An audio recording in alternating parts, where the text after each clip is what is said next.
How John D. Rockefeller Killed Natural Cures and Alternative Medicine. People these days look at you like a weirdo if you talk about natural cures and alternative medicine, holistic medicine, or healing properties of plants and herbs. And this is for a reason. There is a lot of politics and money involved behind our modern medical system. In this video, we will focus on the origins of our current medical system and history of modern medicine in the America. It all started with John D. Rockefeller, who was an oil magnate, a robber baron, America's first billionaire, and a natural-born monopolist. By the start of 20th century, Rockefeller controlled 90% of all oil refineries in the United States through his oil company Standard Oil, which was later split to a dozen of smaller companies including Chevron, Exxon, and Mobil. At the same time, around 1900s, scientists discovered petrochemicals and the ability to create a large variety of chemical compounds from oil.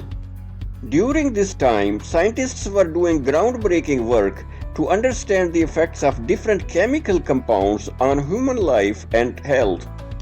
Most of the essential vitamins and medicines were discovered, including vitamin B1, B2, biotin, vitamin C, vitamin A, vitamin D, and others.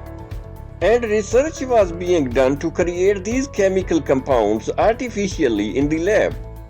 First synthetic vitamin C was produced in the lab in 1935.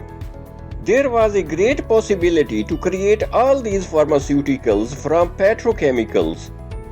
And this was a perfect opportunity for Rockefeller to monopolize the oil, chemical, and the medical industries at the same time. The best thing about petrochemicals was that everything could be patented and sold for high profits. But there was one problem with Rockefeller's plan for the medical industry. Natural and herbal medicine was very popular in America at that time. Almost half the doctors and medical colleges in the United States were practicing holistic medicine using knowledge from Europe and Native Americans. Rockefeller, the monopolist, had to figure out a way to get rid of this biggest competition. So he used the classic strategy of problem-reaction solution. That is, create a problem first and scare people and then offer a solution. He went to his buddy Andrew Carnegie, another man who made his big fortune from monopolizing the steel industry, who devised a scheme. From the prestigious Carnegie Foundation, they sent a man named Abraham Flexner to travel around the country and report on the status of medical education, colleges, and hospitals around the country.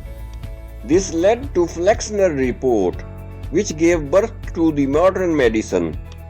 The Flexner Report concluded that all the natural healing modalities being practiced for hundreds of years were unscientific and quackery. The report talked about the need for revamping and centralizing the medical education and institutions. Based on this report, more than half of all medical colleges were soon closed. Homeopathy and natural medicine were mocked and demonized, and doctors were even jailed. To help with the transition and change the minds of the doctors and scientists, Rockefeller gave more than $100 million to colleges, hospitals, and founded a philanthropic front group called General Education Board. This is the classic carrot and stick approach. In a very short time, medical colleges were all streamlined and homogenized. All the students were learning the same thing, and medicine was all about using patented drugs. Scientists received huge grants to study how plants cured diseases, but their goal was to first identify which chemicals in the plant were effective and then recreate a similar synthetic chemical in the lab, but not identical, so that it could be patented. A pill for an ill became the mantra for modern medicine. And you thought Koch brothers were evil.